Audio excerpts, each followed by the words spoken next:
Hi everyone, and welcome back to Music Appreciation. I hope you had a good weekend. So I'd like to start out by apologizing for all the technical issues I've been having recently. I still haven't gotten full access to all of our online components.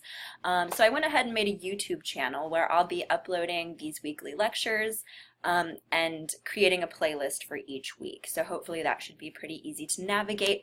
I'll upload the links each week under the content folders. So if you have your own YouTube account, feel free to subscribe if that makes it easier to access them. All right, so I want to take one quick moment to take a look at our Blackboard page. Here it is from Year View. So again, instructor info, syllabus, and calendar. I've included a quick link right here to the YouTube channel where I'll be uploading these lecture videos.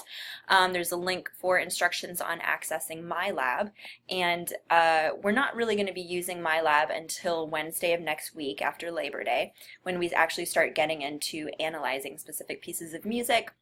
So if you haven't already gotten your access to that, it's fine at this point, but you will need it eventually, so that is necessary. After that, you'll see a tab for each week. I will open week 2 here by the time you get to this video, and I will be linking these YouTube videos through there as well. So with that said, we will get into the music. All right, so I posted a link to my first set of YouTube videos, the lectures, that should have taken place on last Wednesday. So those are now available for the introductory to the first 3 elements of music there. So please do take a moment to go back and look at those, parts 1, 2, and 3, covering the first 3 elements. So again, we're spending the first 2 weeks here defining basic musical vocabulary and learning how to apply it to lots of different genres and styles. So you will be seeing this list over and over again throughout the course of this semester. So try to get it committed to memory as soon as you can. So the first set of videos I posted for last Wednesday covered melody, dynamics, and rhythm. So again, go watch those videos if you haven't done so already. So today I'd like to look at harmony, texture, and timbre. I'll be making 3 separate videos for each one of these. So this video will cover harmony specifically. All right, so harmony is defined as the simultaneous combination of multiple pitches. So if you compare harmony with melody, melody is a succession of single pitches, one after the other. So you can think of that almost as being sort of a horizontal aspect of music, whereas harmony is the addition of multiple notes stacked on top of one another over that melody. So harmony can also be conceptualized as really the vertical aspect of music. We're looking from bottom to top. So we can even get into more detail on harmony and define a chord, which is actually 3 or more notes played together, but you can have a harmony with 2 notes as well. You can have a harmony with 12 notes, which might not sound great, but it is possible.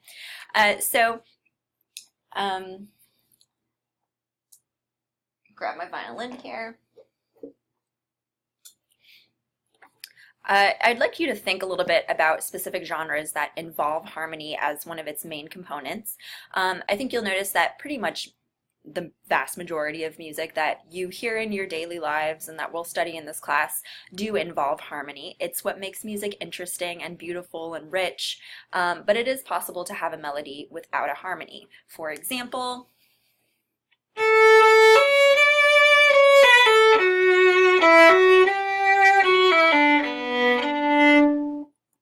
that's a pretty melody. It has no harmony, however. It is just one single succession of pitches. But I can apply a harmony on top of that melody, which will make it a little bit more exciting.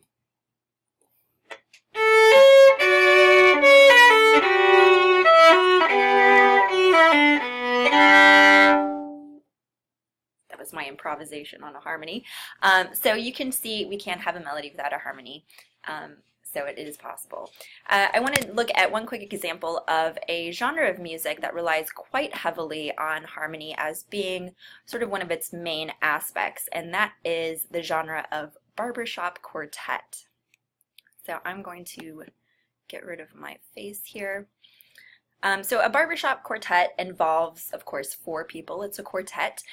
Each one of these men are singing the exact same piece of music. They're singing the same melody with the same words and the same rhythms, but each one is singing on a different pitch. So it creates a very sort of dense vertical harmony. So it's a very, very difficult style of music to sing.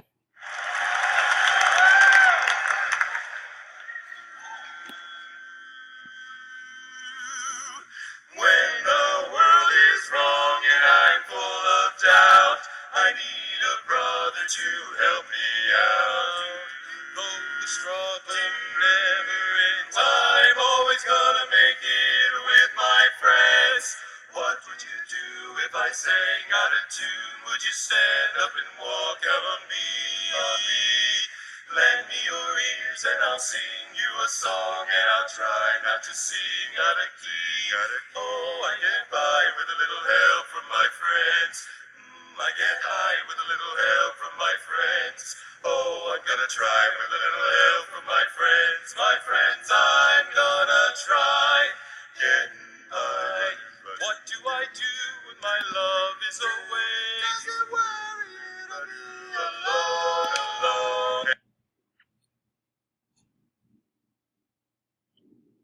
All right, so that's one example of a genre that is very heavily reliant on harmony as one of its main elements. The whole point is to harmonize your voices on the same melody. So let's talk also about instrumentation here. Just a quick sort of side note. There are specific musical instruments that they lend themselves more to the creation of harmony, and we tend to call those instruments, harmonic instruments. So a piano is maybe the most obvious example of this. You can see, of course, all of the keys laid out, all of the pitches, and most of us have 10 fingers, so ostensibly you could play 10 notes at one time. It lends itself to creating harmonies quite easily. You can contrast that to an instrument like the flute, which is really only capable of producing 1 note at a time. So that is a melodic instrument. So very often at a flute recital, for example, you would see a piano there as well accompanying the flute to provide some sort of underlying harmony to it. So a side note there that some instruments differ in their harmonic capabilities. All right, so let's talk about how to categorize and describe specific harmonies now that we know what a harmony is. So over the course of this semester, we'll be looking at different pieces of music, analyzing them into their various components of the 8 elements of music. So when we get to our discussions about harmony, we'll be classifying harmonies as being either consonant or dissonant.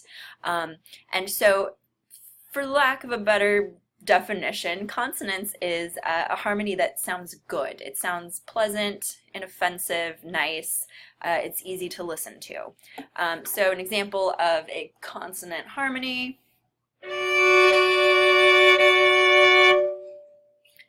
That should sound perfectly fine to your ears. And we'll contrast that with dissonant melodies, dissonant harmonies, which sound bad. They sound harsh and unpleasant. Oftentimes it sounds out of tune or like you're playing the wrong note. So here's an example of a dissonant chord.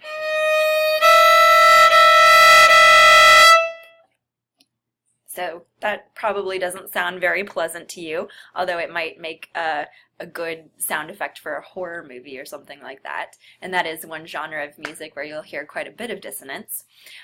So you might be thinking, why would anyone want dissonance in our music? Why shouldn't all of our music be consonant and sound good? And of course, that just would be boring. We need a little bit of conflict and resolution, tension and resolution. So when you hear dissonant harmonies, you actually often have a physical reaction to it because it doesn't sound good. So that, peppering in a bit of dissonance here and there in a mostly consonant piece makes it a little bit more exciting and adds some flavor. So I challenge you to think about different genres that rely specifically on dissonance and a little bit more of in a greater capacity than most music that we hear every day. There are several different genres, but I want to show you 2 examples of pieces of music from different styles that are both very dissonant in their own unique ways. So this first example is John Cage's Music of Changes from 1951 for solo piano.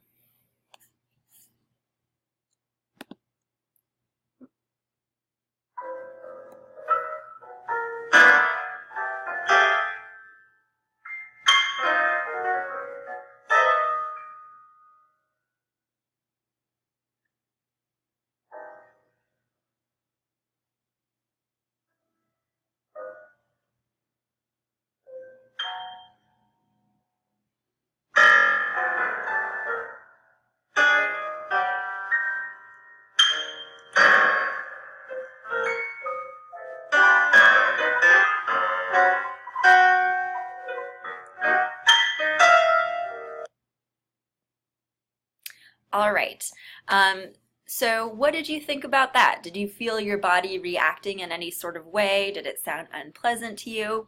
I think the vast majority of people would agree that that's maybe not something they would want to listen to for the full 45 minutes there. It sounds a little bit like a cat is walking across a piano or a toddler is banging on a keyboard, but he did this very, very intentionally. And we'll get to John Cage later this semester and figure out what he was trying to do there. That's an example of something from the classical style that relied on dissonance. And the other example that often comes to mind is death metal. That's a great example of a genre that most people either love it or they hate it, but it uses dissonance quite effectively. So we'll listen to a quick clip of this.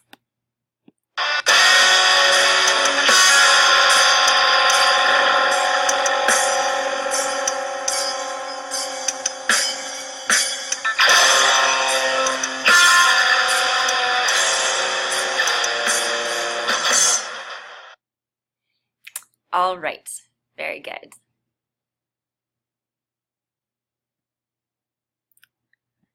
So two examples of genres that are very heavily dissonant, and you might like that too. It's not necessarily a bad thing, but it can be used in many different ways. All right, so that ends our discussion about harmony. And so the next video I will be discussing the next element of music, which is texture. Thank you for watching.